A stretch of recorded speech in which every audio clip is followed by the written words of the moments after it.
Kemudian tadi di sini juga disampaikan bahwa Imam Syafi'i mengatakan, man wa'adha akhahu sirron faqad nasahahu wa zanah, wa man wa'adhahu alaniyatan faqad fadhahahu wa syanah. Siapa orang, kata Imam Syafi'i, menasehati,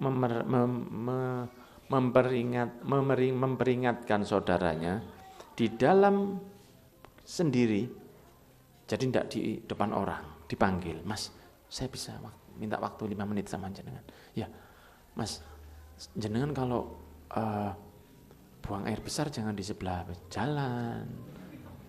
Sampean masuk rumah, ada kamar mandi di situ. Nanti kan tidak enak kalau dilihat kucing itu. Iya Pak. Iya Pak, terima kasih Pak. Dinasihati di mana? Ketika sendiri. Jangan, iki loh nih. Dengan apa banyak. Ini kalau buang air pinggir jalan ini. Wah, kata Imam Syafi'i, itu bukan menasihati, itu sedang menghina dan mempermalukan. Enggak boleh, misalnya ada temannya itu kalau subuhnya 7:30. Mas, 7:30 itu ada memang sholat, namanya duha. Kalau subuh itu 4:30, begitu ya. Kalau 2:30 itu tahajud ya. Kalau 4:30 itu subuh. Jenengan bangun Pak. Saya itu kadang-kadang enggak bangun, ya jenengan setel alarm. Alarm enggak bunyi. Alarmnya lagu apa? Alarmnya itu disetel lagunya lagu Telintang Kelini tambah turu. Coba sampean setel lagunya Jeritani Kuntilanak. Saya yakin jenengan bangun. Tapi dipanggil sendiri. Itu berarti dia telah menasihati dia dan memperindahnya. Tapi kalau dimarahi di depan orang, maka dia telah menghinanya. Dikatakan juga oleh ditanya seorang ulama bernama Mis'ar, tuhibbu an yukhbiruka bi'uyubik? Senang enggak jenengan kalau aib jenengan dinasehati? Aib jenengan mau dibenarkan? Senang enggak jenengan? Naam, senang. Inna sohani fima baini wa bainahum. Fana'am. Kalau saya dinasihati berdua, wah aku senang sekali. Berarti orang ini baik sama saya. Wa in qarra'ani bainal mala' fala. Kalau dia membuka aib saya, menceritakan keburukan saya, sok nasihati saya di depan orang banyak, maka saya tidak senang. Tidak usah. Ya, makanya tidak terlalu baik kalau ceramah dengan misalnya ada pejabatnya sudah ngundang, pejabatnya sudah buat acara, di panggung pejabatnya disikat, itu tidak baik.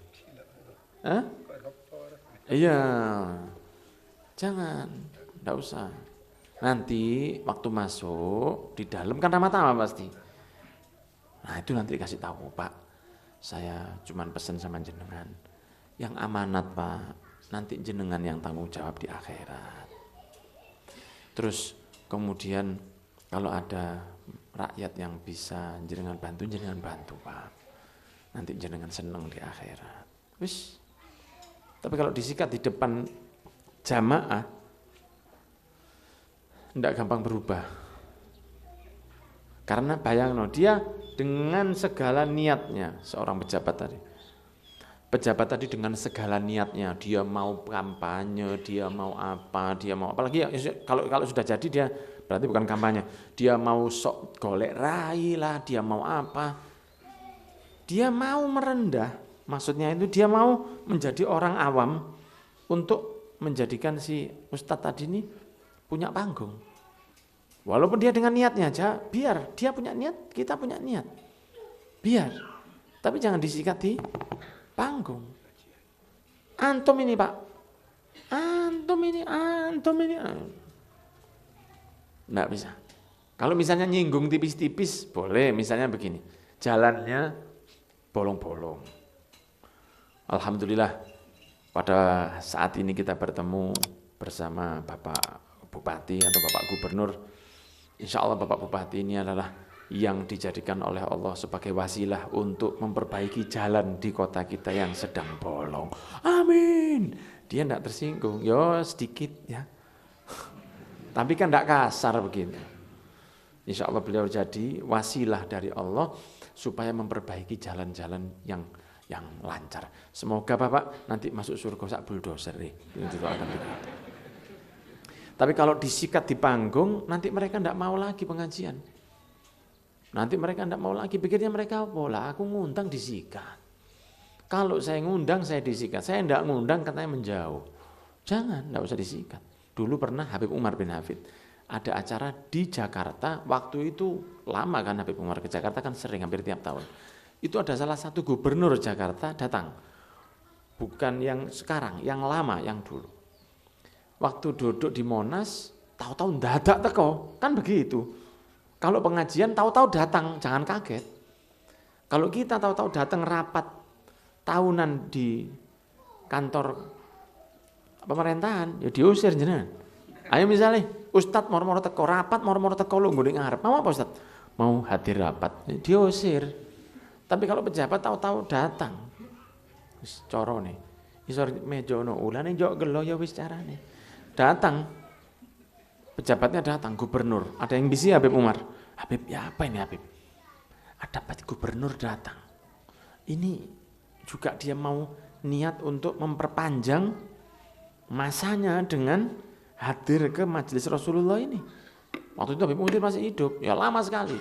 Apa jawaban Habib Umar? Bukan begini, ya suruh pulang dia. Atau ya sudah jangan dikasih atau enggak.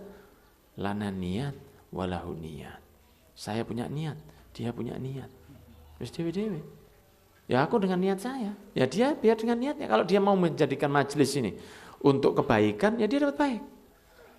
Kalau dia mau menjadikan majelis ini untuk urusan dunia, Allah tidak akan ngasih dia pahala dengan niat yang, ya maksudnya begitu. Habib Umar tidak bilang begitu. Cuma Habib Umar cuma bilang saya punya niat, dia punya niat. Wis jarno. Kalau dia mau memanfaatkan untuk urusan yang tidak baik, ya dia tanggung jawab sendiri di akhirat. Tapi tidak disikat. Nah, kalau mau nasihati di belakang, Pak Bupati, matur nuwun sampai mengadakan acara seperti ini. Pak, janda di sini ini banyak loh Pak, sampai tanggung jawab. Golekno Pak. Oh iya. Misalnya mau nasihati begitu, Pak di beberapa desa itu ada beberapa yang masih listriknya itu repot Pak. Yang penting itu sampai, bukan harus ditelanjangi di depan orang Pak. Understand? Begitu ya. Kata Imam Syafi'i, dia tidak menasihati, dia sedang mempermalukan. Jangan, tidak ngefek nanti, tidak berubah. Iso-iso malah tambah dendam dia. Dibuat di belakang nanti, ya saiki dia guyu, tapi di belakang nanti disikat. Dan seringnya begitu. Dibales, dan dia balasnya lebih halus lagi. Nah, kalau misalnya dia dinasihati, tujuannya kan memberitahu dia, Pak tolong lakukan ini. Misalnya, Pak tolong benerkan jalan. Tujuannya kan itu. Kalau bisa sampai ke dia dengan cara yang tidak membuat dia sakit hati, kenapa harus dipaksa di depan umum? Kenapa? Kenapa kok harus ngenteni pengajian dhisik? Kenapa ndak misalnya silaturahmi diparani? Atau pas waktu biar dia misalnya sudah kenal dan sudah punya nomor handphonenya di WA. Kenapa kok harus dipanggung disikat?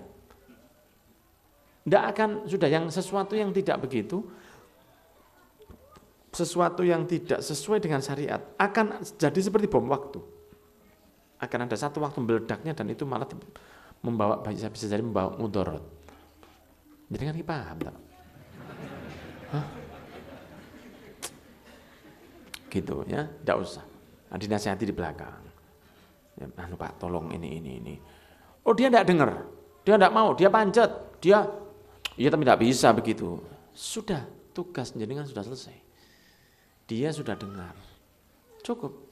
Tugas kita nyampaikan, tugasnya Rasul itu nyampaikan. Tugasnya Rasul itu nyampaikan, bukan merubah.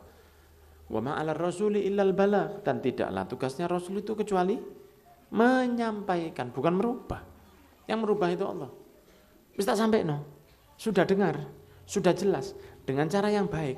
Wis, siapa tahu nanti Allah buka hatinya jadi barokah. Amin ya rabbal alamin. Oke, sekarang